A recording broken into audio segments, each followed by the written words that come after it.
앞이 안 보일 때는 과거를 보는 게 답입니다. 미국이 물론 트럼프 같은 대통령은 처음인 건 맞아요. 근데 트럼프라는 그 고유 명사를 제껴놓고 미국이 보호무역이니 무역전쟁이니 이거 갖고 트집 잡았던 적이 언제냐? 1930년대 대공황 시절에는 이제 설명을 드렸으니까 그 이후에서 찾아봤더니 1980년대 지금하고 똑같았습니다. 당시 매일경제 뭐 이런 거 보면 여기 미국하고 유럽이 뭐 물어뜯는 그림들 나오죠. 다 이게 보복관세니 뭐니 다 지금하고 똑같아요. 참 근데 옛날 신문은 한자 맞네요, 그죠? 그래서 한자를 모르면 사람 구실을 못하게. 야, 이게 85년 신문인데 세상 많이 변했어. 지금 이제 한자는 거의 그러니까 그냥 아예 다 한자로 하지 그냥. 뭐 판결은 또 왜 또 한글로 했을지 모르겠어요. 아무튼 뭐 가오 잡는 건 알아줘야 되는데 아무튼 좀 그렇습니다. 지금 이제 법조문이 이렇잖아요. 일부러 그럽니다. 법조문이 너무 쉬우면 변호사들이 할 일이 없잖아. 그러니까 우리 같은 사람들도 너무 금융시장이 쉬우면 제가 강의를 해봐야 다 아는 얘기라고 아무도 안 들을 거 아닙니까? 차라리 이게 좋은 걸 수도 있는데. 아무튼 근데 똑같다는 거예요. 똑같다는 거예요. 85년도에. 그러면 85년도에 미국 대통령이 누구였을까? 딱 이름 들으면 하실 분인데 설마 뭐 부시 이런 얘기는 안 하셨으면 좋겠고. 그때 대처하고 같이 유명하신 분이 있잖아요. 그 영화 배우 출신에 신자유주의자의 그 선두에 쓰셨던 제 삼촌이 그때 대학생이었거든요. 그래서 이제 미국에서 신자유주의하고 영국에서 대처리즘이 나오면서 막 뭐 이때 뭐 슈퍼 301조니 뭐니 해가지고 막 그냥 다 죽자 뭐 이걸 해가지고 막 그 형들 막 데모하던 기억이 납니다. 그때 대통령은 도널드 레이건이었죠. 근데 레이건이 금방 설명을 드렸는데 무슨 주의의 선두주자였어요? 신자유주의자예요. 근데 자, 여기서 신자유주의가 뭡니까? 자, 80년대는 이 사람이 그 압도적인 차이로 그냥 투표가 의미가 없는 형식적일 정도로 우리 이명박 당선될 때 이상으로 거의 70%의 득표율로 당선됩니다. 야, 그러면 저 양반이 도대체 무슨 소리를 했길래 저렇게 인기가 좋았나? 라고 하면 80년대 전에 70년대에는 뭐가 있었어요? 오일 쇼크가 있었잖아요. 그래서 물가가 쫙쫙 올라갔을 때입니다. 그래서 아무리 월급이 10%씩 올려줘도 물가가 20%씩 오르면 뭐 100 없는 건 똑같은 거, 100 없게 되잖아요. 그래서 그때는 물가 잡는 게 최고의 목표였습니다. 그래서 당시 볼커 의장이 막 미국의 정책금리 18% 때리고 막 난리를 지겼던 거예요. 그래서 근데 그때는 지금하고 달라가지고 물건이 귀했던 시절이에요. 물건이 귀했던 시절. 그러니까 이제 우리도 예전에 그런 뭐 사람 너무 많은데 뭐 재화 그냥 뭐 다 아껴 쓰고 우리 뭐 밥 먹을 때 먹을 거 가지고 그 밥 한 톨 남기면 할머니한테 숟가락으로 맞고 막 그랬잖아요. 그래 물자를 아낍시다 뭐 다. 근데 요즘은 물론 물을 마구 씁시다는 안 하지만 보통 뭐라고 합니까? 예전에는 물을 아낍시다라고 했죠. 근데 지금은 왜 물을 아끼자고 하면서 왜라고 해요? 지구를 위해서라고 되죠. 환경을 위해서. 아끼는 건 아끼는 건데 목적이 달라져. 예전에는 물 자체가 귀하니까 아껴 써라. 그래서 좀 이렇게 힘들게 살았던 친구들 보면 할머니들이 이제 우리나라가 이렇게 샤워기 들고 막 이렇게 샤워한 지가 얼마 안 됐잖아요, 사실. 옛날 아파트라는 게 생기기 전에 다 그냥 대야에다가 이렇게 뒤집어 쓰고 했잖아요. 심지어 또 마당에 나가서 이렇게 수건 걸고 이렇게 옛날 드라마 보면 이렇게 막 세수하고 하지 않습니까? 그 대야에 물 받아가지고. 그러니까 그때는 뭐 어느 정도였냐면 또 제 친구의 할머니들은 이제 이렇게 세수한 물 받았다가 그걸로 발 씻기 하고 막 그런 거 있잖아. 뭐 거의 그러니까 대야 하나로 사람 2명이 샤워를 하는 뭐 그 정도. 지금으로 치면 그러다가 병 걸릴 것 같은데 아무튼 뭐 물을 물처럼 쓴 지가 사실은 얼마 안 됐어요, 그죠?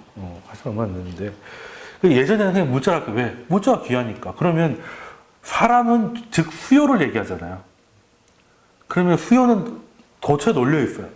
아, 배고프고 못 입고 이런 사람들 천지니까 만들기만 하면 돼. 그러면 많이 만들어서 싸게 공급하면 물가가 잡힐 거 아닙니까? 그러면 당시에 당시는 지금처럼 사치품이 별로 없었죠. 그 시절에도 귀족은 있었겠지만 일반인들은 다 생필품이 부족했죠. 일단 먹을 거는 어느 정도 먹었겠지만 옷이라든가 이런 것들. 그러면 그때는 기술 집약적인 게 별로 아니라 다 사람이 노동력을 투입해가지고 다 만드는 거였잖아요. 인건비가 많았잖아요. 그러면 인건비 줄이는 게 최고겠네? 그죠? 그래서 신자유주의는 그냥 싸게 물건을 많이 만들어서 공급하면 물가를 잡을 수 있다 이거예요. 근데 이제 인건비를 후려치는 게 이제 그 비정규직이나 이게 워낙 잔인하게 노조 탄압과 이런 식으로 갔기 때문에 지금 이제 일을 가는 거죠. 지금은 물가 때문에 힘들다는 사람 아무도 없는데 아직도 그게 남아있잖아요.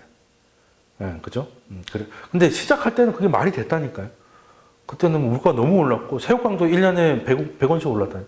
100원짜리 새우깡이 200원 냈다는 건 100원 오른 거지만 100% 오른 거죠. 1년에 100%씩 오른다는 생각이 미치는 거 아니겠습니까? 그리고 또 200원이 400원 되지 않았지만 300원 됐지만 양은 줄어요. 그런 식으로. 그때는 물가가 좀 그랬으니. 자, 그렇게 시작했는데, 아니, 그러면 얘기를 들어보니까 보호무역을 하면 관세 때문에 물건이 빠질 리가 없는데, 왜 레이건은 보호무역 가지고 저렇게 세상을 윽박질렀을까? 앞뒤가 안 맞잖아요? 이거는 마치 박근혜가 무상복지를 합시다 하는 말하는 거 똑같은 거예요. 앞뒤가 갑자기 이상한 얘기를 하는 거죠. 왜일까? 얘는 선거도 끝났고 지지율도 높은데 박근혜처럼 마구 지르지 않았을 텐데. 그러니까 여기서 의심해보면 앞뒤가 안 맞잖아요. 그럼 의심해보면 제가 진짜 원하는 건 따로 있을 거다. 저건 명분일 수도 있다. 그래서 일단은 보호무역을 해가지고 다시 이렇게 분위기가 흉흉해졌어요. 그럼 그 시절에 수출을 대마왕들이 긴장할 거 아닙니까? 미국이 막 관세를 때려가지고 우리 그냥 수입 안 하고 우리 안에서 해결 다 할 거야. 라고 하면 제일 긴장한 나라가 어디겠습니까? 80년대 때 수출로 정말 잘 나가던 나라 있죠.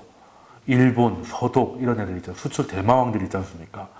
아니, 그러면 이제 미국이 큰 시장인데 저기서 20몇 %씩 때려버리면 장수하지 말라는 거잖아요.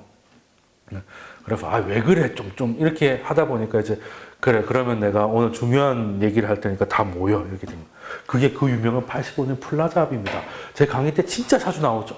이제 이 건물만 봐도 뉴욕 가면 꼭 한번 아직 있어요 이거. 근데 거기서 모여가지고 그때는 G7이랑 G5죠. G5입니다. G5 미국, 프랑스, 독일, 일본 서독 이렇게 해가지고 모여서 내가 보호무역 그거 안 할 테니까 대신에 너희들이 좀 통화를 좀 강세를 용인해라. 그러니까 너희들이 다 강해지면 결국은 말은 그렇게 해요. 엔화도 좀 절상하고 마르크도 좀 절상하고 그래야 우리도 돈을 벌어야 너희 걸 계속 사줄 수가 있잖아. 들어보니 그것도 맞긴 맞아요. 개소리인데 설득력 있는 거 있잖아요. 그래, 그때는 일본이 미국을 사내만에 그랬잖아요. 그래서, 이런 식으로 하면 우리가 망할 거고, 그러면 우리 망하면 어디서 장사를 할 거냐. 좋은 게 좋은 거라고. 그렇다고 관세를 때리기에는 좀 그러니까, 엔화를 좀 세게 가라. 그러면은 우리가 한번 해가지고, 엔화가 강해지면 넌 수출은 불리해지는데요. 야, 언제까지 수출만 할까? 엔화가 강해지면 너희들이 수입할 때 좋으니까 내수를 좀 키워봐, 이렇게 되는 거예요. 그래? 그럴까? 그러면 내수가 키워진다고, 통합만 절성한다고 키워집니까? 그리고 엄청 공사가 들어가는 거죠.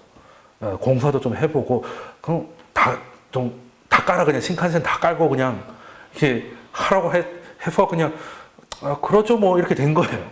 그래서 그때는 플라자 합의가 엄청난 합의인데 85년부터 87년에 첫 기사가 나옵니다. 2년 동안 이게 뭔지를 몰랐던 거예요. 얘네들이 모여가지고 뭔 한 거야? 기사가 없어요, 기사가. 우리나라 기사는 당연히 없고 외국 기사도 잘 없어. 그때는 이게 뭔 말인지 몰랐다는 거지. 근데 재미있는 건 똑같은 얘기를 서독, 프랑스, 일본 다 하니까 결론 공통점이 뭡니까? 얘네들이 강해지면 달러는 약하게 가는 거죠. 이해되십니까? 근데 미국은 왜 그렇게, 아니, 자기 나라 돈이 약해지는 게 왜 그렇게 좋아? 강해지는 거 좋은 거 아니에요? 이렇게 할 수 있는데, 자, 71년에 그 금하고 연결되어 있던 달러를 배를 쬐잖아요. 그래서 왕창 돈을 찍어가지고 빚을 왕창 낸 거지. 쉽게 말해서. 근데 이걸 갚으려고 하니까 갑갑하잖아요. 근데 달러가 약해지면, 달러가 30% 약해지면 빚이 30% 줄어든 거네. 얼마나 좋습니까? 괜찮잖아요, 이게. 그리고 심지어 수출에도 도움이 돼. 그러면 이번에도 아마 이걸 것 같다는 의심을 강하게 하는 겁니다.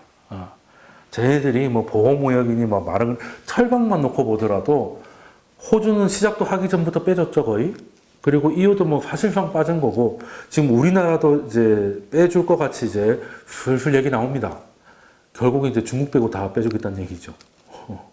중국을 넣어줄 것 같으면 처음부터 그 짓을 하진 않았겠지. 그러면 여기에는 두 가지 목적이 있는 것. 일단은 통화적으로는 달러 약세를 만들어 가고 싶은 거야. 왜냐하면 아까 이유도 설명드렸지만 1월 때 문우신 장관이 달러 약세가 좋아요 해가지고 애들이 빈장상에서 지금 더 이상 달러 약세 용인 안 하고 있거든요. 그러니까 달러 인덱스 옆으로 걷기 시작했잖아요. 엔이 더 강해지고 유로가 더 강해져야 달러가 내려올 텐데 쟤네들이 속마음을 너무 얄미울 정도로 드러내버리니까 뭐 일단은 내가 힘든 것도 힘든 거지만 쟤네들이 얄미워서 못해 뭐 이런 것도 좀 없잖아요. 있는 상황인데 일단은 달러 약세를 유도하기 위해서 보호무역이란 걸로 일단 던져놓고 그러면 이제 다 죽으니까 그냥 미국의 말도 안 되는 요구를 좀 받아들일 수밖에 없는 분위기를 만들어 간다는 거고, 그리고 두 번째 중요한 게 중국 대륙이죠. 중국 대륙이. 보호무역은 제가 보기엔 이거는 플라자 합의가 85년에 있었는데 이게 30년 만에 부활하는 것 같습니다. 그러니까 신플라자 합의를 미국이 노리는 것 같고, 이거는 중국 견제를 위한 하나의 명분이다. 지금 보호무역이라는 거는. 플라자 합의를 또 새로 자기가 원하는 합의를 이끌어내고, 그리고 그 과정 속에서 중국을 때리자. 거기에 명분은 그냥 미국이 적자가 심하다. 그래서 미국이 실업자가 고가니까 아메리카 펄스트 하면서 이제 보호무역을 명분으로 내세운 거 아니겠느냐. 이건데, 쉽게 설명드리면 이겁니다. 미국은 근데 사실 적자라는 게 말이 안 되죠. 이게 뭐겠습니까? 진짜 사람이 불고기를 먹고 있으니까 자기가 이제 고기 인형을 주면서 바꾸자고 하는 거잖아요. 이게 딱 미국이죠. 얘는 기업기라도 하지. 예. 우리가 열심히 뭔 걸 만들어가지고 수출해서 달러를 벌었잖아요. 근데 그 달러가 뭡니까? 가짜 고기잖아. 걔네들은 찍으면 그만인데. 그러니까 걔네들은 적자를 내는 게 더 좋은 거잖아요. 지금 뭐 무역 적자가 엄청나다고 막 얘기를 하는데 걔네들은 적자를 낼 수 있는 게 특권이잖아. 그죠? 우리도 그럴 수만 있으면 얼마나 좋겠어. 그냥 원화를 왕창 찍어가지고 필요한 거 다 사오면 되잖아. 그죠? 그래도 상관없고, 왜? 원화 부채이기 때문에 원화를 찍어서 막으면 되니까 부도 가능성은 계속 없고. 그런데 미국은 지금 역시 그래서 뭐 이걸 보고 방귀 낀 놈이 화낸다고 뭐 그렇게 되는 건데, 그래서 트럼프는 이걸 모르는 건지 알아서 더 그러는 건지 알 수 없지만 일단은 미국은 중국을 손볼 것 같습니다. 80년대 일본처럼. 제가 78강에서 한번 이 얘기를 한 적이 있는데 아마 78강이면 꽤 됐죠. 지금 98강이니까 거의 뭐 몇 개월 전 거기 때문에 까맣게 잊으셨다고 가정하고 슬라이드 몇 개를 가져왔습니다. 자, 이게 지금 미국이 중국 때리려고 하는 건데 보호무역이든 뭐든 간에 이게 80년대 때 일본 조지던 거하고 똑같습니다. 여기 보시면 그때 78강 슬라이드인데요.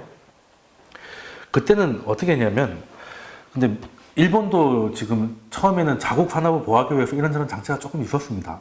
그래가지고 그때 뭐 부시 정부나 뭐 이런 데서 일본 정책이 뭐 그 수입 장벽이 돼가지고 미국에 대한 적자를 엄청나게 키운다고 막 엄청나게 강하게 푸시를 했었어요.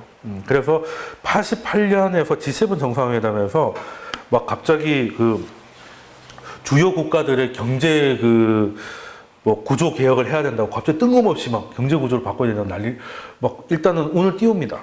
그때부터 일본은 그냥 못 들은 척 하고 있었죠.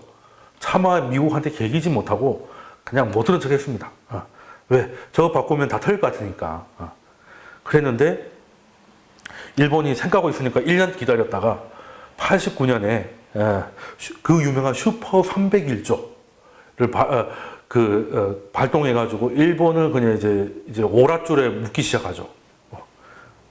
그리고 일본이 뭐 하려고 하는 거, 잘하는 거 이런 것들 있죠. 이런 것들을 전부 다 와칭리스트에 넣어가지고 뭐 심지어 특허도 제대로 못 낼 정도로 지적재산권 그냥 손발을 다 묶어버립니다 그냥.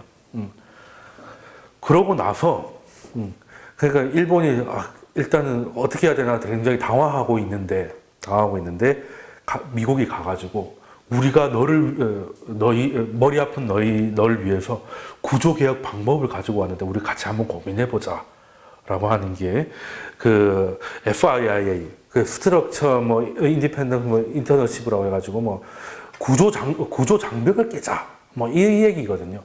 한마디로 이렇게 다 문을 열어라 였는데 일본이 처음에는 격렬하게 반대하다가 선거가 점점 다가왔어요. 근데 일본 우익들이 또 미국한테 개길 수가 없잖아요. 그러니까 미국이 그걸 알았던 거죠. 그래서 선거 한두 달 전쯤에 그냥 하라는 대로 다 해버립니다. 다 해버리는데 그게 이제 뭐 협상 과정이 뭐 순탄했다고 말하기는 어렵지만은 90년 7월까지 이렇게 막 결국에는 90년 7월 도장 찍습니다. 뭘 했냐면 일본이 뭘 하기로 했냐면 근데 미국이 그냥 야 내가 너희들 돈을 다 털어갈 수 있게 집에 문을 다 열어놔 이런 얘기는 못 하잖아요. 그래서 어떻게 하냐면 야 너희들도 이제 그 선진국답게 인프라 투자도 화끈하게 하고 뭔가를 좀 해야 된다. 근데 그럴 때 해외 자본과 기술을 들어올 수 있게 구조장벽을 깨고 뭐 블라블라 하는데 그래서 일단은 협상의 고자가 뭐냐면 일본이 일단은 투자를 좀 해라. 재정 투자를 화끈하게 좀 해라 하는 거고 미국은 저축을 좀 하겠다. 이게 무슨 말이에요? 너희 집에 공사판 버려가지고 내가 일당 받은 걸로 난 좀 저축 좀 할게 이 얘기죠. 그리고 일본 가서 해먹기 쉽게 규제도 풀어놓습니다. 그래서 일본은 하기로 했으니까 이거는 뭐 사실 우리로 치면 을사늑약 수준까지는 아니지만 얼추 비슷할 정도로 굉장히 일본한테 일방적으로 불리한 협상이었어요. 그냥 일본은 그냥 있는 돈 다 깨가지고 뭐든 다 지어라는 거. 그래서 그때 갑자기 일본의 고속도로 같은 게 엄청 깔리고요. 그래서 일본 고속도로 유명해요. 노루 고속도로라고. 가지도 않는데 막 지어가지고. 왜? 이건 필요해서 지은 게 아니라 짓기 위해서 지은 거기 때문에. 그래서 뭐 그 외에 뭐 자본이나 이런 거 다 열었는데요. 미국은 이제 그 와중에 저축을 확대하고 기업 규제 완화하고 뭐 R&D 확대 등 뭐 이런 식으로 막 하겠다고 선언해가지고 실제 그렇게 됐죠. 근데 이게 워낙 미국이 유리하다 보니까 시작하자마자 일본의 대미 무역 흑자가 빠르게 줄어듭니다. 그리고 그래서 기업들이 수출보다는 부동산 투자로 넘어가요. 지금 수출은 힘들게 됐어요. 옛날처럼 잘 안 돼요. 엔화도 강해지고. 그런데 정부가 갑자기 돈을 풀어가지고 건설 붐이 일어났어요. 그럼 기업 입장에서도 야 이럴 것 같으면 수출하지 말고 그냥 본사 하나 좀 더 짓고 사옥 지어가지고 부동산 투자하기 나을 것 같은데 이렇게 된 거죠. 그래서 버블을 만드는데 미국이 톡톡한 역할을 한 거죠. 이게 어느 정도였냐면은 자 주거 환경 개선을 해야 된다. 뭐 미국 애들이 일본 애들이 뭐 집이 얼마나 뭐 후졌다고 그렇게 걱정을 하는지 모르겠으나 개선해가지고 95년까지 이게 일본 집이 좀 작잖아요. 그래서 야 이렇게 좁은 데서 어떻게 사냐 다 부시고 조금 크게 새로 지어요. 이건 말이 안 되는 거죠 어떻게 보면. 그래서 88년에 89였는데 95로 조금만 늘어나면 되는 것 같지만 이걸 집이 벽을 약간 옮겨 늘리고 이게 안 되잖아요. 평균 1평방을 하기 위해서라도 밀고 다시 다져야 돼. 쉽게 말해 우리 재개발을 하는 거지. 그러면 이것 때문에 갑자기 부동산이 확 일어나고 하수도도 이때만 해도 뭐 지금하고 상상할 수 없지만 하수 처리율이 40%밖에 안 됐거든요. 이걸 50%까지 올려라. 한마디로 그 도로 다 까라는 얘기죠. 상하수 다시 건설해라는 거죠. 그리고 도시환경에 뭐 공원을 뭐 많이 만들어라. 비싼 땅에다 공원 만들어라. 뭐 그리고 폐기물 처리 뭐 왕창하고 그리고 일본 가면 그 보도블럭이 정말 깨끗하잖아요. 그때 그냥 완전 다 깔아라. 는 거고 항만 다 넓히고 공항 그냥 화끈하게 짓고 그냥 한마디로 나라를 들어엎어가지고 새로 지으라는 거예요 이게. 그럼 일본이 한 80몇 년 동안 70년 80년 초반까지 정부가 모아놓은 돈 다 털어가지고 국토 재개발에 들어간 거죠.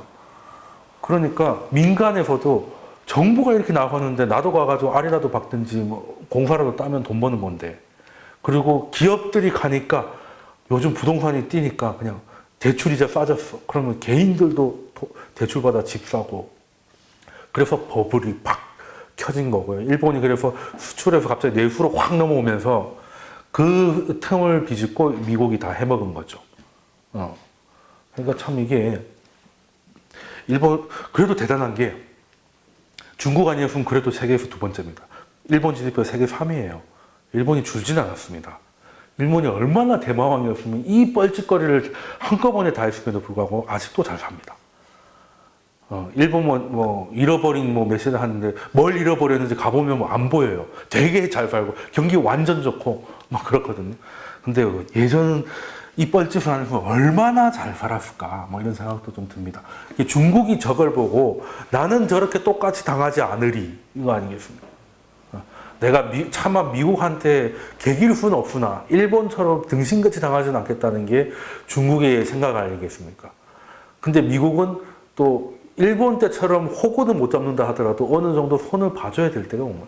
이게 이 나라별로 그 시절에 그 패권 국가들이 있잖아요. 지금은 뭐 미국이 패권 잡은 지 91년에 뭐 소련 붕괴되고 나서 뭐 패권 국가 미국밖에 더 있습니까? 그렇잖아요. 앞으로도 한동안 그럴 것 같은데. 근데 이게 한동안은 안 바뀐다 하더라도 역사 속으로는 제법 많이 바뀌었죠. 역사 속에서 보면 뭐 유명한 거 나오죠. 이게 아테네하고 스파르타 이거 아니겠습니까? 그 스파르타가 원래는 패권 국가였다가 아테네가 이제 결국에는 페르시아 뭐 막아내고 해가지고 그 그리스 패권지는 데는 이제 아테네가 다시 한번 아마 기원전 한 400년대 그때쯤에 한번 패권이 한번 변했던 것 같아요. 그래서 아테네 갔다가 결국에는 또 영원하지 않죠. 그리고 한 300년 지나서는 지중해에 패권을 넣고 거대한 두 나라가 맞붙죠.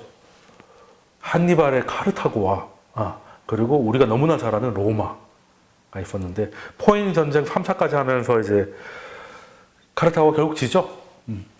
결국 져가지고 이제 로마가 지중해를 다 드십니다. 그래서 그때 로마는 이제 유럽 연합이 있을 수 있는 하나의 뿌리죠. 왜? 유럽이 한 번은 다 로마였던 적이 있기 때문에 따지고 보면 그래서 크게 한번 뒤집어졌습니다. 그래서 참 잘 나갔던 나라인데 카르타고를 아는 사람이 거의 없어요.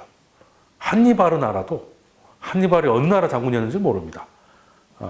근데 이제 참 병신짓을 해가지고 본토에서 뻘짓을 해가지고 졌죠. 한참 잘 싸우고 있는데 본토에서 지지를 치는 바람에 그냥 끝나버렸는데, 아무튼 이것도 고대사 중에 좀 빠뜨릴 수 없는 재밌는 역사고, 그리고 하나하나 다 이게 너무 기니까 최근으로 확 넘어오겠습니다. 그래서 또 뭐 15세기 때는 네덜란드가 또 떴다가 그게 또 어떻게 된 거냐면, 이 유대인들이 뭐 요즘에서야 유대인이 패권을 잡았지만 유대인들은 참 전통적으로 참 동네 왕따였잖아요. 그래서 스페인에서 뭐 유대인을 엄청 때려잡은 적이 있는데 그것도 돈 때문이었죠. 그러니까 중세시대 때는 이제 고리대금업을 하면 이제 지옥 간다는 말이 있어가지고 잘 안 하는데 유대인들이 그냥 그걸 어쩔 수 없이 다른 거는 취업이 안 되니까, 그래서 뭐 스페인 왕이 돈을 빌릴 때가 유대인이잖아요. 빚이 너무 많은 거, 근데 갚기가 짜증나잖아. 그래서 다 죽여버려야지 이런 생각을 한 거예요. 그래서 그때 쉽죠. 사탄이다 그러면 되지. 그래서 여럿 불태워 죽이니까 이제 그나마 좀 받아준 데가 그 폴란드 이쪽에, 폴란드에 왕 이름이 생각이 나는데 걔가 좀 받아줘가지고 폴란드의 최종 대항급입니다. 그래서 폴란드에 진짜 유대인들이 많이 갔거든요.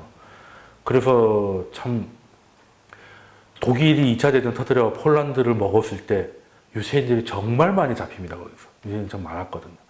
폴란드에 무슨 유대인이 이렇게 많았나 싶은데 실제로 그렇게 많았고, 그리고 또 두 번째로 간 데가 좀 가장 유럽에서 좀 포용적인 도시 하면 암스테르담 아니겠습니까? 네덜란드죠. 근데 거길 가서 뭔가 장사를 좀 해보면, 여기는 뭐 심심하면 뭐 물에 잠겨가지고 물 퍼는 게 1인 동네이다 보니까 여기는 농사 지어가지고 먹고 살 수가 없잖아요. 그래서 이제 뭔가를 사고 팔아야 되는데, 그런 데는 또 이제 상업에는 또 금융이 붙어야 되니까 유대인들이 좀 잘 돼서 대항해 시대가 열리죠. 그래서 이제 네덜란드가 한번 패권을 한번 잡았다가, 그게 중동에서 콘스탄티노플이 함락되면서 이제 그 실크로드가 끊기잖아요. 그래서 배 타고 인도를 가자 하다가 결국에는 콜럼버스가 신대륙을 발견해가지고 스페인에서 그 남미의 은들을 막 엄청 가져오니까 스페인이 또 엄청 컸잖아요. 그 시절에 양적 완화가 된 거예요. 금하고 은이 통한데 거기 남미에 갔더니 막 다 은광이야. 난리가 났죠. 이건 뭐 지금 양적 완화는 뭐 채권을 사고 하는 거지, 이건 말 그대로 금이 캐지는 거잖아요. 금이 계속 들어오니까 이제, 근데 문제는 금이 계속 들어오면 어떻게 되겠어요? 처음에는 스페인이 완전 부강해졌다가 물가가 너무 비싸지는 거예요. 돈이 너무 많으니까. 그래서 스페인에서 제조업이 다 박살납니다. 네.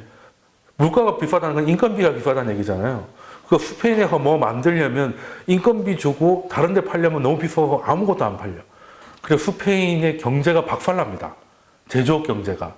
금 캐오는 거는 저 왕실에서나 하는 거고 상인들이 할 게 없어요. 너무 물가 비싸니까. 그래서 이제 위태위태 할 때 그 사이에 대서양을 건너서 스페인에다가 은을 갖다 주는 거에다가 국가가 공식적으로 그 해적들을 지원했던 나라가 영국이잖아요. 네. 그래서 갑자기 영국이 뜹니다. 왜? 스페인 무적 함대를 영국이 깨거든. 스페인은 이제 영국의 해군이 지금의 해군을 만들었다고 보면 돼요. 스페인 때는 간단합니다. 그냥 사람들이 우르르 타고 있어요, 배에. 그러다가 적의 배가 있잖아요. 그러니까 열심히 가가지고 근처에다 대가지고 일단 걸어요.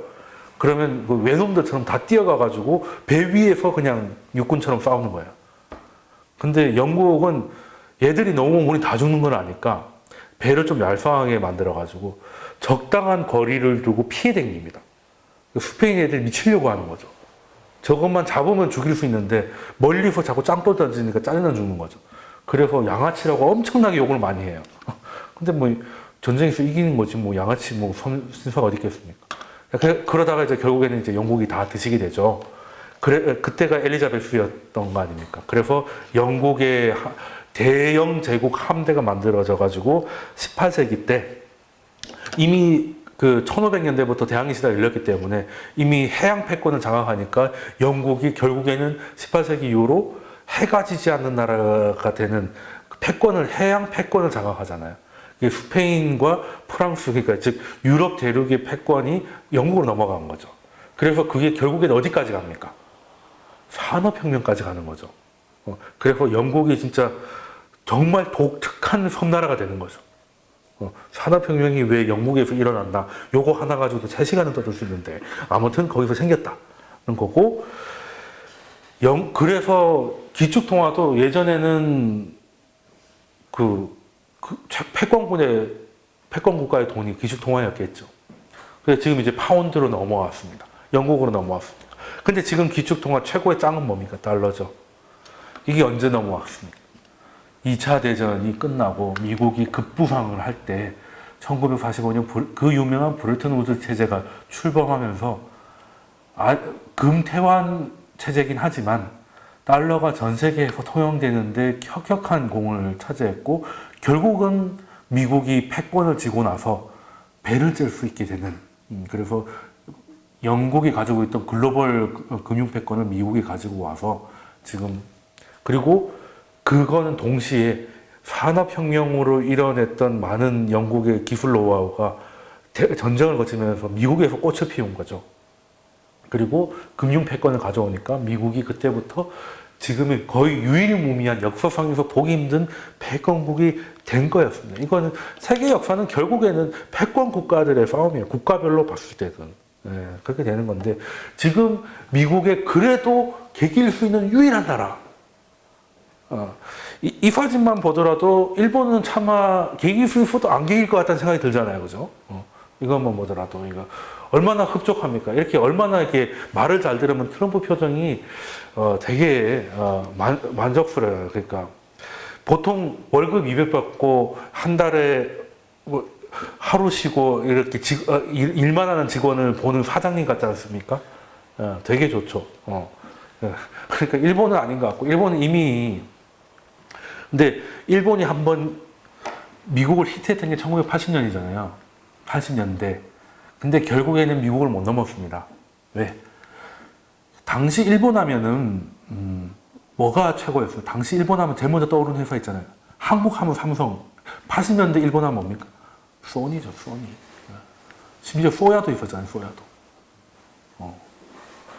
전자제품, 그리고 그때 퍼스널 컴퓨터가 막 나오기 시작하면서 지금 스마트폰도 지금 안드로이드 OS, 안드로이드랑 iOS랑 거의 게임 끝났잖아요. 86대 14로 끝났잖아요, 이제.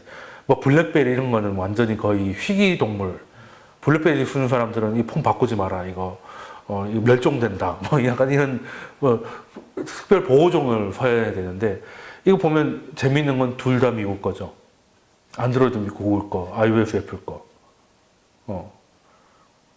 그러니까 지금 일본이 기술 표준 싸움에서 졌어요. 기술 표준 싸움에서. 그러니까 그때 퍼스널 컴퓨터, 이제 컴퓨터라는 게 나올 때 그때 나왔던 게 IBM이 있었고, 그리고 또 하나가 뭐였어요? 미국 맥킨토시가 있었죠. 지금 맥. 그리고 일본의 NEC게 있었습니다. 근데 지금은 일본에서 컴퓨터를 사도 안에 CPU는 인텔 아니면 AMD 둘 다 미국이죠. 윈도우 아니면 또 맥OS 쓰잖아요. 둘 다 미국이네. 그래서 3차 산업혁명 있죠. 3차 산업혁명, 정보통신혁명이죠. 인터넷이잖아요, 인터넷. 그러니까 월드와이드 웹 표준이나 HTML 표준이나 PC 표준이나 이런 것들을 다 장악하면 이걸 윈텔리즘, 구글 아키라고 그러잖아요. 그러니까 윈도우하고 인텔하고 합쳐지고 구글하고 이것들이 다 모바일이나 안드로이드를 하고 있기 때문에 이 두 개가 따지고 보면 미국 거 둘 중 하나를 골라 쓰는 거잖아요. 일본이 날아갔습니다. 그러니까 표준을 못 찍고 있으니까 결국에는 지금 애플 같은 경우는 애플 아니면 만들지도 못하죠. 그나마 오픈한 게 IBM이라서 그래도 조립 PC라도 나오지. 그죠? 일본은 그걸 못했습니다. 그래서 그 엄청난 제조업 역량에도 불구하고 전자제품으로 전 세계를 팔 수 있을 것 같았던 일본이 그 패권 경쟁에서 신기술 표준에서 미국한테 짐으로 해가지고 지금 영원히 따라잡을 수 없는 간극이 벌어졌는데, 근데 중국은 이것도 봤어요. 저걸 못하면 일본 꼴이 난다. 그래서 중국은 근데 갑자기 일본도 기술이 만만치 않은데 못한 거를 중국은 어떻게 하겠습니까? 중국은 제일 쉬운 방법이죠. 돈이 많잖아요. 사면 되지. 돈 앞에 장사 없다고. 그래서 요즘 중국이 미국 기업들을 마구마구 삽니다. 마구마구. 심지어 다임러 아시죠? 벤츠. 벤츠의 최대 주주가 중국 자본입니다. 그 다임러 CEO가 그날 보고받고 충격받았다잖아요.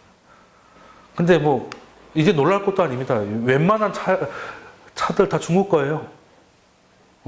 다 중국 겁니다.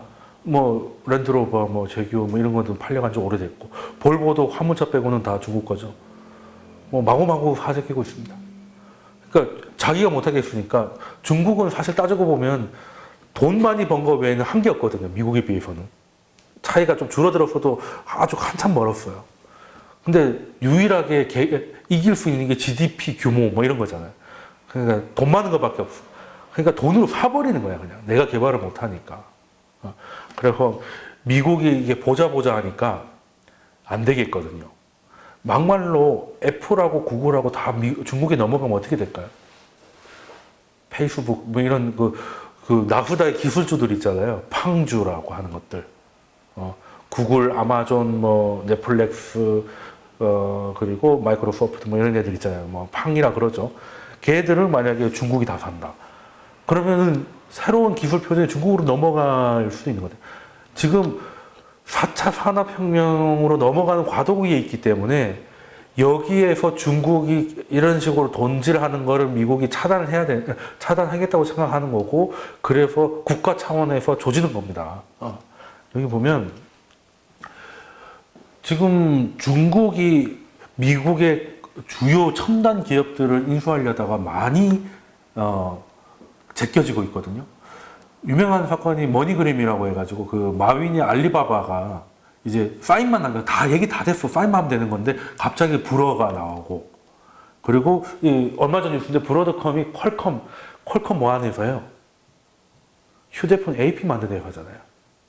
첨단 기술이죠. 그래도 삼성은 그래도 자기 걸 액시노스라도 만들지, 중국은 어느 선에 만들고 사는 거죠. 그래서 이것도 얘 국적은 싱가포르예요. 브로드컴 싱가포르인데 이거 블루투스 칩으로 유명한 회사거든요.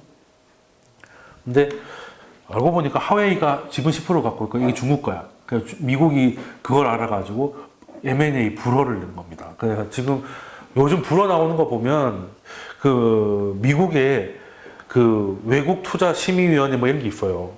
거기서 지금 인수하려고 하는데 자꾸 이제 안 되게 나온 것들이 다 국적이 다 대부분 중국입니다. 하나 빼고 다. 그리고 대상 기업들이 전부 다 4차 산업혁명 관련 첨단 기업이에요. 그러니까 중국이 첨단 기업을 사는 거를 미국이 제끼기 시작한 거죠. 이제는 못 봐준다 이거지. 그러면 이 게임은 어떻게 될까? 일본처럼 순진하게 당하진 않겠지만 그래도 미국이 이기죠.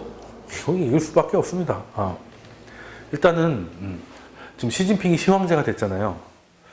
이게 별로 안 좋습니다. 왜냐하면 독재 국가에서 제일 조심해야 되는 게 뭔지 아시나요?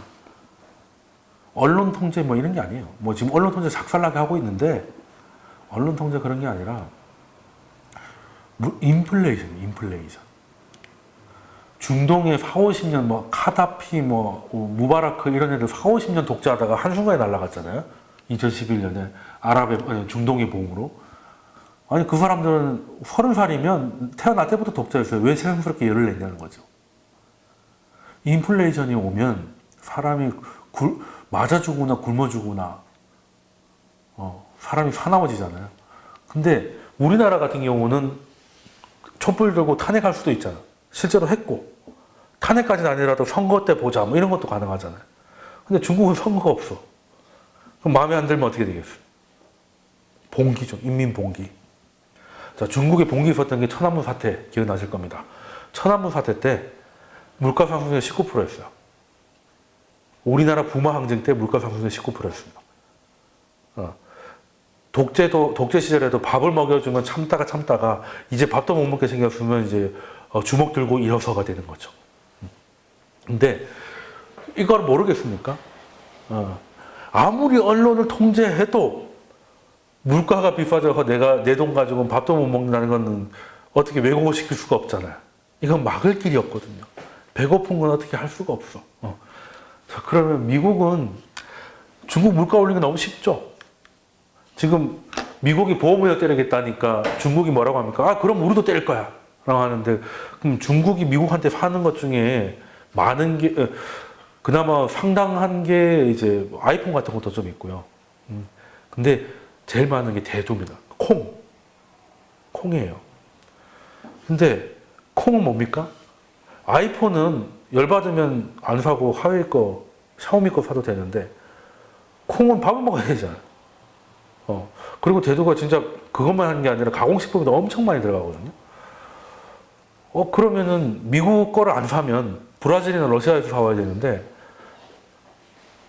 공급이 줄어드니까 가격은 올라가잖아요. 그럼 물가 올라간다는 얘기죠. 지금 중국 가보시면은 빈부격차가 극심한데도 사람들이 그냥 당연하게끔 살고 있어요. 그게 왜 가능한지 아십니까? 도로에 벤틀리하고 당나귀가 같이 다녀요. 우리가 상상할 수 없는 수준 차이거든요. 그런데도 거기는 그게 왜 자연스러울까? 왜? 아무리 가난해도 먹을 게 싸니까 밥은 먹는 거예요. 근데 이제는 밥도 못 먹는다 그러면 이제 문제가 생기는 거예요. 그러니까 중국은 식자재 그리고 원자재의 아킬레스건이 있기 때문에 미국이 그걸 쥐고 흔들어 버리면 시진핑이 이렇게 만들어 놓은 게 위험할 수 있어요. 그래서 그래도 가오가 있지. 형님 잘 좀 봐주십시오. 이건 안 되고 갈 때까지 가다가 마지막 순간에 고개를 숙일 거다. 늘 그래왔거든요, 중국은. 일단은 가오가 필요하니까. 아니 독재자가 됐는데 처음부터 굽신굽신하면 일단 기분 상하잖아. 중국도 제법 큰 나라인데 미국이 너무 커서 그렇지. 괜찮아요. 그래서 마지막 그냥 어떻게 되냐. 보호무역 가지고 막 압박을 하면 중국도 우리도 질서없어 우리도 할까 하다가 마지막에 위안화를 원하는 방법으로 움직여주고 보호무역은 그냥 적당히 끝내는 걸로. 그러면은 이제 사람들은 중국 인민들도 미국하고 싸우더니 결국 이제 우리 시향제가 어떻게 잘 얘기해야 무마가 됐구나. 근데 이상하게 좀 물가 좀 오른 것 같은데? 약간 그런 약간 그렇게 되는 거죠. 왜? 정치는 명분이 중요하고 공산주의술 명분이 더 중요하거든요. 그렇죠? 그래서 그렇게 될 것 같다. 그래서 보호무역은 지난 강에도 한 트럼프가 선거를 가지고 있는 11월까지는 오히려 더 시끄러워질 가능성은 있으나 진짜 원하는 건 신플라자 합의가 될 것이고 중국이 4차 산업혁명에서 미국의 패권을 위협하지 못하게끔 단도리 치는 게 미국의 진짜 목적이다 라고 보는 겁니다. 그래서 마지막 순간에 그러니까 일본 형식으로 할 것 같아요. 중국이 이제 부채가 많잖아요. 그러니까 기업 부채가 엄청 많잖아요. 그리고 근데 그게 뭘로 빌렸냐면 위안화로 빌린 게 아니에요. 중국 기업들은 달러 빚이 많아요. 그래서 달러가 강해지면 얘들도 미쳐버리는 거예요. 안 그래도 많아 죽겠는데 원금이 더 늘어나잖아. 그래서 이제 막 싸우다가 이면으로 가가지고 야 생각을 해봐. 내가 위안화를 좀 절상을 해라. 절상을 하든지 내가 하란 대로 해. 그러면 달러가 약해지잖아. 그럼 달러가 약해지면 너희가 숨통이 좀 튀지 않겠니? 그러면 대신에 그걸로 너희들이 기업 투자를 좀 빡시게 해. 그러면서 자본시장을 열어가지고 우리도 좀 해먹고 이거 괜찮은 거 아님? 그냥 보호무역하고 같이 죽는 것보다 이렇게 하는 게 괜찮을 것 같다. 라고 하면 중국도 고민을 하겠죠. 근데 그게 그 방법밖에 없거든. 미국은 뭐 어떻게든 할 것이고 끝까지 싸워가지고 지는 게임을 해야 되느냐. 그래 지금 달러가 약해지면 달러 빚이 많으니까 우리도 그렇게 손해는 아니야. 생각해보면. 대신에 그럼 달러가 10% 약해지면 자기들은 빚이 10% 줄어드는 거잖아요. 그걸 가지고 투자를 해가지고 내수를 팍 키워가지고 좀 경기 좋아지고 하면 나도 좀 면도 좀 서고 괜찮을 것 같은데 그래 이렇게 그냥 좋은 게 좋은 거 아니겠어? 라고 하고 단도로 되지 않을까 하는 생각을 갖고 있어요. 그래서 뭐 큰 문제는 없고 그냥 하기 전에 좀 짓는 거 가지고 그렇게 긴장할 필요 없다. 그런 생각이고요. 그래서 그 보호무역은 여기까지 정리를 하고 잠깐 쉬었다가 남은 거 정리하고 뱅가드 펀드라고 뱅가드 유명합니다. 뱅가드 ETF로 굉장히 유명한 그 자산운용회사인데 거기 창업자가 이제 유명한 사람 잭 보골이라는 사람이 있는데요. 이 양반이 또 얼마 전에 또 얘기를 했는데 비트코인을 마치 흑석병처럼 피하라라고 했습니다. 그러니까 병이니까 건색하지 마라 하는 얘기죠. 채권에는 이자가 있고 주식에는 배당이 있는데 금은 아무것도 없고 근데 비트코인은 희망뿐이다 뭐 이런 얘기를 해가지고 이제 희망 고문 그만해라 뭐 이런 얘기인 것 같은데요. 사실 실제 금융을 만드는 사람들 입장에서 비트코인은 어이가 없는 거죠 사실은. 그리고 찰스 민거라고 해가지고 이게 늘 같이 다니는 워렌 버핏하고 같이 다니는데 성격이 버핏처럼 이렇게 TV 나오고 이런 걸 별로 안 좋아해가지고 상대적으로 덜 유명한데 그래도 실질적인 워렌 버핏의 투자 아이디어를 실질적으로 집행하고 실행하는 엔지니어로 잘 알려져 있는 사람인데요. 이 양반이 또 얼마 전에 오랜만에 혼자 나와가지고 한 시간 정도 대담을 한 적이 있는데 그 중에 이제 암호화폐 얘기가 나와가지고 하나 안내를 해드리자면, 금은 희소성이 있다. 근데 비트코인 희소성이 없다. 이게 무슨 얘기에서 이렇게 나왔냐면, 연금술사 이런 거 아시죠? 예전부터 이 모든 서양의 자연과학은 사실 연금술 때문에 출발했다고 봐도 과언은 아니에요. 그러니까 금을 어떻게 만들어내는 방법만, 그 레시피만 알면 난 떼부자 되는 거기 때문에 참 많은, 뉴턴도 연금술에 관심을 가지다가 그 연금술을 하기 위해서 고민하던 것들이 그 유명한 많은 뉴턴 1, 2, 3, 4법칙 아니겠습니까? 다 그냥 그거예요. 사실 안 그렇겠습니까? 이것저것 섞어가지고 금이 나오는 것만 만들면 나는 살아 숨쉬는 중앙은행인데.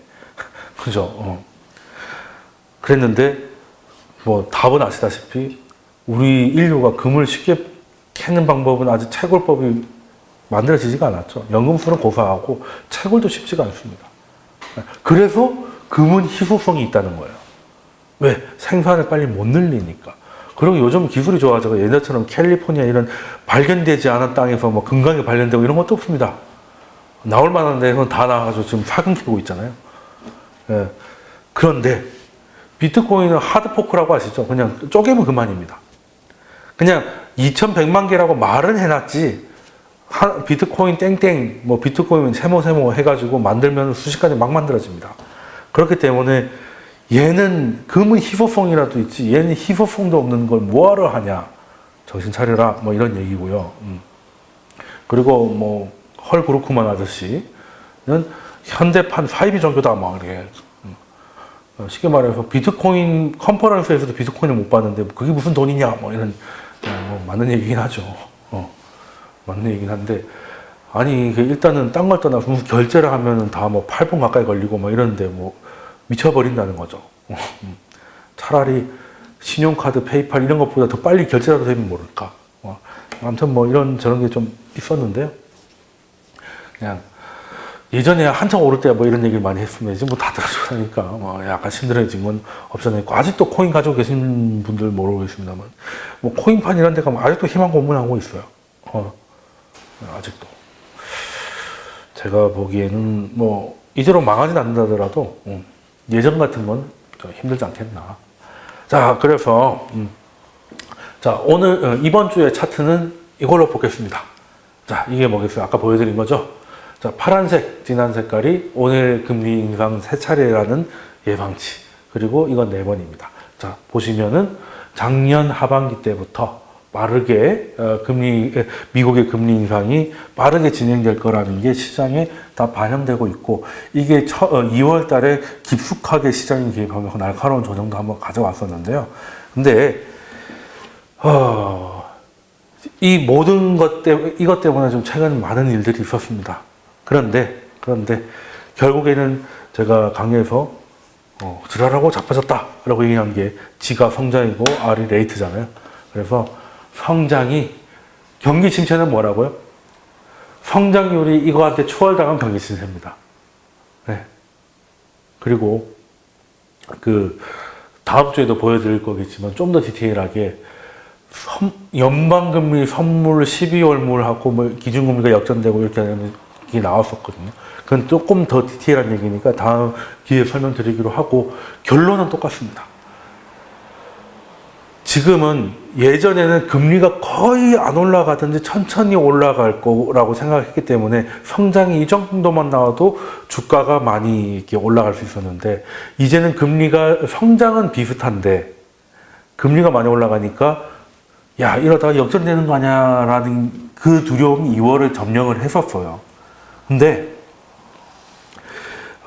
여기서 이 구역의 미친놈 트럼프가 재정 지출을 빡세게 하겠다고 베팅을 던진 건데, 자, 이게 경기가 지금 나쁘지 않은데 부양을 쓰면 갑자기 물가가 급등해서 금리가 안 올릴 수가 없는 상황에 연준이 몰려서 결국에는 빠른 금리 인상이 경기 침체를 가져올 것이다.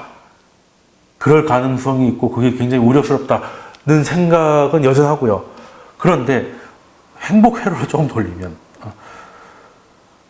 만약에 이게 인플레이션이 자극을 하는 거죠. 재정 지출을 하면.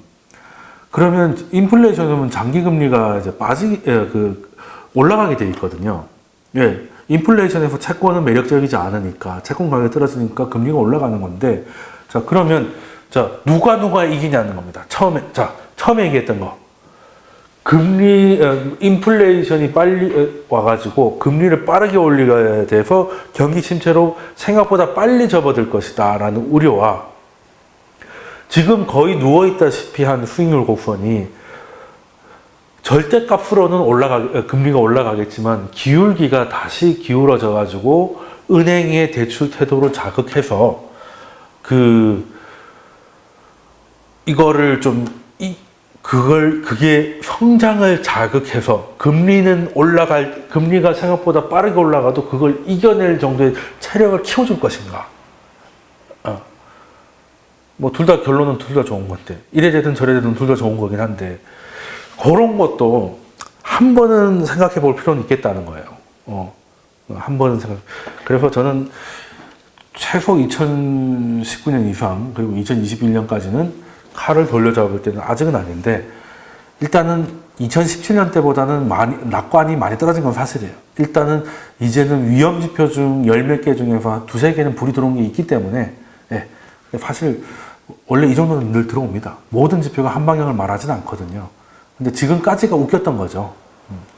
근데 어찌됐건 뭐 강의하면은 다 결론은 좋을 것이라는 식으로 얘기하는 거 아닙니까 하는데, 저도 고민 졸라게 많이 하다가 아니다 싶으면 대세 하락이 온다고 해서 못할 건 없어요.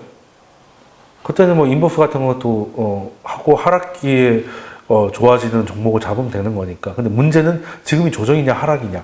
하락인 줄 알고 다 판을 갈아엎었는데 다시 올라가면 그것도 뻥짓 되는 거니까. 그래서 고민은 졸라게 하고 있는데, 일단은 좋은 시나리오는 이게 트럼프가 저렇게 해가지고 뜻밖의 뭔가를 만들 수도 있겠다는 생각을 안 해본 게 아닌가 해서 짱구로 굴려보니까 그런 것도 가능할 수는 있겠다는 거죠. 근데 워낙에 좀 제정신이 아니고 지금 보니까 다 잘렸잖아요. 다 잘려가지고 지금 주변에 딸랑딸랑밖에 안 남았어요. 보통 저렇게 되면 망가지거든요.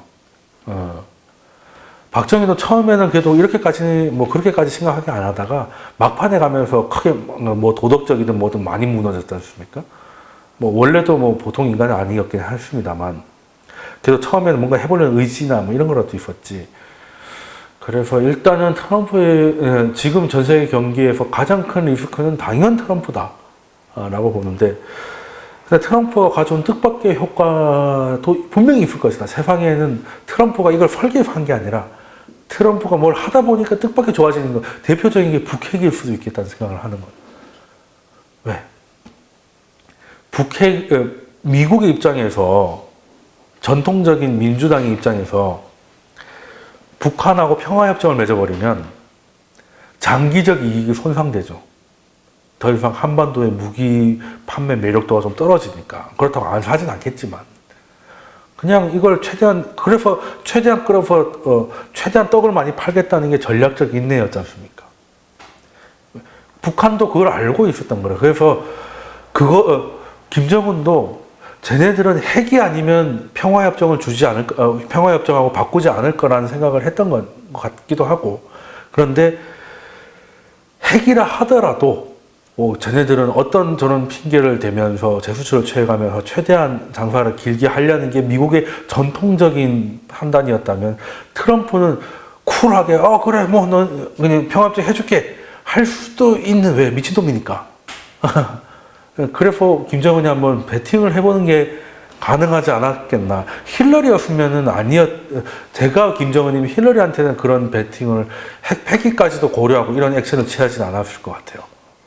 그래서 아무튼 뭐 뜻밖의 게 생기는 거, 그걸 제가 생각을 하면서 트럼프가 갖고 오는 뜻밖의 경제적 효과는 뭘까 막 생각을 했더니, 일단은 금리를 올리는 건데, 금리 올리는 게 부담인 건 맞으나 장당의 금리차를 다시 약간 기울게 만들어서 약간 경기를 자극해서 성장도 같이 올라가는 그림을 만들어 줄 수도 있지 않겠나 하는 생각도 약간 가져보기 시작합니다.